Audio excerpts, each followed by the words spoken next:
Et oui, sans surprise, la Banque centrale américaine a maintenu ses taux d'intérêt directeurs inchangés dans cette fourchette 5,25-5,5%. Un statu quo qui était attendu, mais qui fait plaisir manifestement aux marchés boursiers qui rebondissent aujourd'hui. Bonjour Eric. Bonjour mon cher David. Eric Lewin, rédacteur en chef des publications Zagora. Euh, c'est une surprise parce que d'un côté on se dit ok, pas de surprise, le statu quo monétaire. Et au final, boum, on a des marchés boursiers, notamment le CAC 40, qui repasse au-delà des 7000 points, 7050 points. Ce sont les propos de Jérôme Powell qui ont plu. Il a dit que la Fed agirait très très prudemment. C'est ce ton accommodant qui booste aujourd'hui les marchés boursiers. Écoutez, vous avez deux versions quand vous êtes en politique monétaire, la version Colombe et la version Faucon. La version Faucon, c'est de se dire que la politique monétaire va rester restrictive. Et celle Colombe, c'est de dire que ça sera un petit peu plus accommodant. C'est ce qu'on a vu hier dans la conférence de presse de Jérôme Powell, qui a été accommodant. Qu'est-ce qu'il a dit? Il a dit qu'il n'y aurait pas de récession à l'horizon. Il a dit que le chemin serait long pour les 2%, mais ce qu'on peut retenir quand même, c'est que la politique monétaire sera sans doute de moins en moins restrictive. Alors peut-être qu'on aura encore une hausse des taux fin décembre, mais rien n'est moins sûr. Du coup, les investisseurs qui avaient anticipé un discours beaucoup plus dur, finalement se sont dit qu'on allait sans doute vers de meilleurs augures en termes de conditions financières. Il a indiqué également que les conditions financières étaient de plus en plus dures pour les ménages et les entreprises. Et en fait, ce que disent les investisseurs, c'est que la hausse des taux courts a eu lieu via la hausse des taux longs, puisque vous savez quand même que depuis le début de l'année, on est passé de 3,80 à 4,92 sur le 10 ans américain.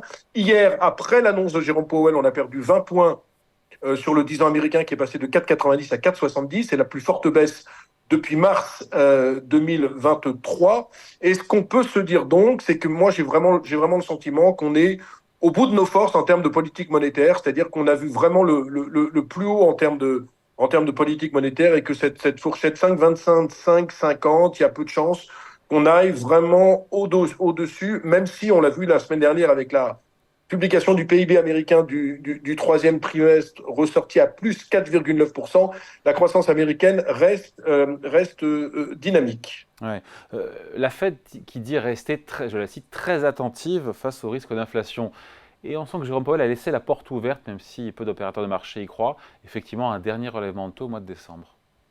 Ben oui, écoutez, il est obligé parce qu'il avait donné comme objectif les 2%. Et là, quand on regarde le dernier indice PCE, on est plutôt sur un trend de 3,7%. Donc, il ne peut pas se permettre, au vu des conditions actuelles de l'inflation, de dire non, mais écoutez, finalement, l'inflation est vaincue. Il faut toujours qu'il garde un petit peu ce biais un peu professoral, de sorte que les investisseurs se disent, et non, rien n'est gagné. Et puis, il y a la grande problématique aussi, on en a parlé il y a 15 jours, David, c'est que le pétrole, si jamais il y avait un conflit qui s'éternisait, surtout un conflit entre l'Iran et Israël, si le pétrole venait à progresser très fortement, il faudrait qu'il se donne des marges de manœuvre. Donc c'est pour ça que même s'il a été plutôt colombe, il a voulu quand même rester un petit peu droit dans ses bottes sur cette inflation, puisque, je vous le rappelle, même si je l'ai beaucoup critiqué, on a quand même ce seuil de 2% d'inflation à atteindre pour qu'enfin on en soit réduit à ne plus penser à l'inflation. Pourquoi je dis ça? C'est parce que je pense que c'est complètement suicidaire avec la transition énergétique, avec les vieillissements de la population, d'en rester à ces 2% d'inflation. Et on devrait quand même, à un moment ou un autre, comme le dit Olivier Blanchard, changer les conditions et peut-être passer de 2 à 3% en termes d'inflation. Maintenant, ça fait plaisir aux investisseurs, tout ça. Il faut dire que le marché était un petit peu survendu. Je vous rappelle quand même qu'on avait été voir 6750 la semaine dernière, le CAC 40 qui gagnait 15%. Il y a encore 3 mois de gagner plus que 5%. Donc finalement, les investisseurs sont rassurés, se disent que le plus dur est derrière eux, mais il y a quand même encore beaucoup, beaucoup d'incertitudes. On va avoir un chiffre du chômage très important vendredi aux États-Unis, avec, je vous rappelle que le dernier chiffre d'octobre était une création de 336 000 emplois, 2 fois plus que ce qui était attendu. Mais en tout cas, ce qu'ont retenu les investisseurs aussi, on n'en a peut-être pas parlé, c'est qu'il a dit qu'il n'y avait pas de récession à l'horizon. Vous savez qu'il y avait beaucoup d'inquiétudes de la part des investisseurs qui se disaient qu'avec les conditions monétaires extrêmement durcies et les conditions obligatoires extrêmement durcies, on pourrait aller vers une récession. Il n'en est rien et donc ça rassure les investisseurs. Qu'est-ce qu'ils disent, les investisseurs, au tenté à l'heure où je vous parle? Bon, on aura moins d'inflation, il n'y aura plus de politique monétaire restrictive et en plus on aura une croissance qui sera entre 2 et 3%. Donc c'est finalement un scénario assez idyllique pour le moment. Donc il n'y a plus d'épée de Damoclès, d'épée monétaire en tout cas, aujourd'hui, parce que c'était un des sujets. On est à la fin du cycle haussier des taux d'intérêt, c'est ce que le marché se dit aujourd'hui. Bah, écoutez, il y a aussi un gros problème, on n'en a pas parlé, un problème budgétaire. Vous savez que la charge d'intérêt, c'est maintenant 659 milliards de dollars. Elle a plus que doublé en l'espace de 3 ans. C'est quasiment le budget du Pentagone qui est à 850 milliards. Donc, la Fed se rend bien compte qu'elle ne peut pas continuer à augmenter ses taux parce qu'il y aura une pression sur les taux longs et que mathématiquement, s'il y a une pression sur les taux longs, ça veut dire que la charge d'intérêt sera encore plus élevée, rendant les problématiques budgétaires de plus en plus compliquées. Je vous rappelle qu'on est à 6,5 en termes de déficit budgétaire par rapport au PIB.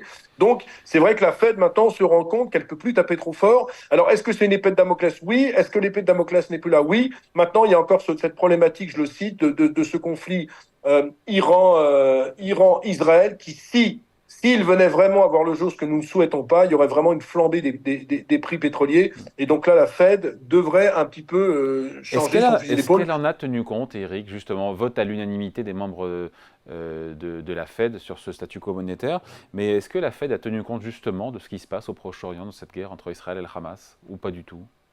Bah, écoutez, je pense que pour l'instant, pas du tout, parce que quand on regarde, c'est vrai que ça a un petit peu monté après le 7 octobre, mais finalement, ça a l'air de se calmer sur le baril du pétrole. Et moi, Ouais. j'ai le sentiment que les investisseurs se disent plutôt que, comme l'économie mondiale ralentit, à part les États-Unis, notamment du côté de l'Europe, il y aura peut-être moins de demandes pétrolières. Et donc, on a plutôt ce sentiment, on s'intéresse plutôt en ce moment aux fondamentaux du marché pétrolier et pas aux risques exogènes via les chocs géopolitiques. Donc, encore une fois, cette réunion de la Fed, c'est pas un non-event, hein, contrairement à ce qu'on peut penser. C'est vrai que quand on voit les taux qui restent inchangés, on se dit pourquoi cette réunion? Le message, pour moi, est de plus en plus colombe, ce qui est plutôt bien pour les investisseurs.